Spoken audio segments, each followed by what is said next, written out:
बीते दिनों छतरपुर के थाना सिटी कोतवाली क्षेत्र अंतर्गत सीताराम कॉलोनी से एक अजीबोगरीब मामला सामने आया था, जहां एक महिला एसपी के दरबार में शिकायत करने पहुंची थी कि उसकी निष्ठा का हनन उसके पति द्वारा किया जा रहा है। महिला ने बताया था कि उसका पति उसके बेडरूम से लेकर बाथरूम तक उस पर नजर बनाए रखने के लिए सीसीटीवी कैमरे लगवाए हुए है।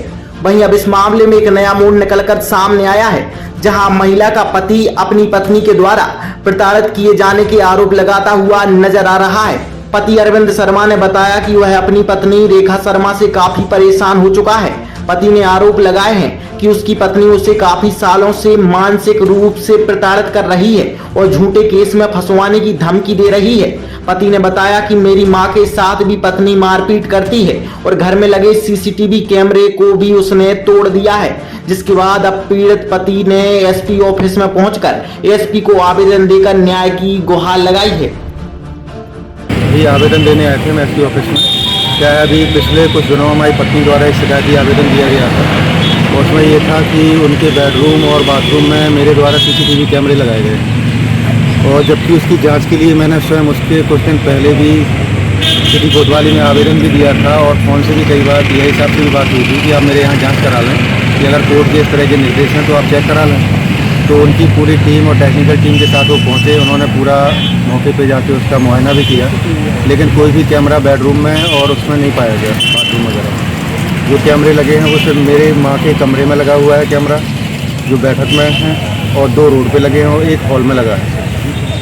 उन्होंने क्यों आरोप लगा दिया आपसे? क्या कुछ विवाद था घर में? नहीं, विवाद क्या है, 7-8 साल से काफ़ी ज़्यादा विवाद चल रहा है घर में। क्या है, पहले 2007 में शादी हुई थी मेरी, तो उसके 1-2 साल बाद से ही उनका थोड़ा सा रवैया चेंज हो गया। वो अपने घर पे अपने पिताजी से कहने लगी मेरी शादी इतनी दूर कर दी, और ऐसे व्यक्ति से कर दी कि वो मुझे पसंद नहीं था, और मुझे यहाँ नौकरानी की तरह काम करना पड़ता है, जबकि मेरे घर में सिर्फ उस समय मेरी माँ, मैं और मेरी पत्नी, इतने के अलावा मेरे परिवार में कोई है भी नहीं। तो उसके बाद 2 बच्चे भी हैं मेरे आज की डेट में, एक 15 साल का है, एक 10 साल का है, और जो छोटा वाला है वो हार्ट पेशेंट भी है। कम से कम 15 लाख से ऊपर तो उसके इलाज में लगा चुके हैं मुझे।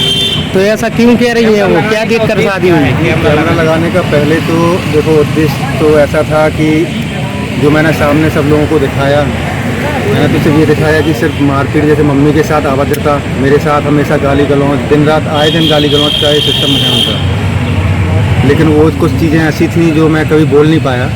मीडिया में जो चीज़ उन्होंने अभी आपने देखा वो खुल के बोली है मेरे खिलाफ़, कि मेरे कई महिलाओं के साथ अवैध संबंध हैं, कई स्टाफ वालों के साथ में भी अवैध संबंध हैं।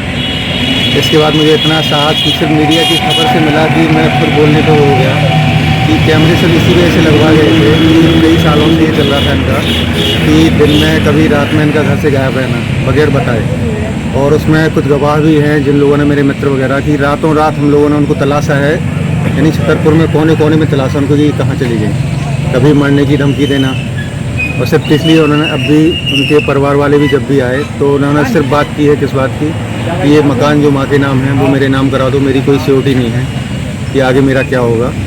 और जो अभी कुछ प्लॉट बेचे थे मम्मी ने, बगल में एक प्लॉट था, तो 40-50 लाख रुपए वो भी मेरे या मेरे बच्चों के नाम करा रहे। तो इस तरह का ये 5-7 साल से चल रहा था, और मारपीट कहीं कुछ इस तरह का मम्मी का अकेले में। और कैमरे लगाने की एक वजह ये भी थी कि मम्मी क्या है, साल भर में कम से कम 3-4 महीने को वो या तो मायके अपने मामा लोगों के यहाँ या बहनों, मेरी बहनों के यहाँ पे वो जाती रहती थी। दोनों बच्चे आते थे स्कूल, और मैं सुबह से निकला अपना ड्यूटी, घर में वो अकेली। तो मुझे कहीं से मालूम चला, और घर पे आने के बाद कुछ अंदाजा ऐसा लग जाता है कि घर में किसी व्यक्ति का आना जाना है। लेकिन वो चीज़ मैंने आज तक कभी खुल के नहीं कही, मात्र इस वजह से क्योंकि आज तक जीवन में मैं किसी भी महिला के चरित्र पे कभी उंगली उठाना नहीं चाहिए। आपका न्यायालय में भी केस चल रहा है? हाँ, न्यायालय में मेरा केस तलाक का 1 साल से विचाराधीन भी चल रहा है, पेशियाँ भी चल रही हैं। इनका कहना ये है न्यूज़पेपर में और उसके माध्यम से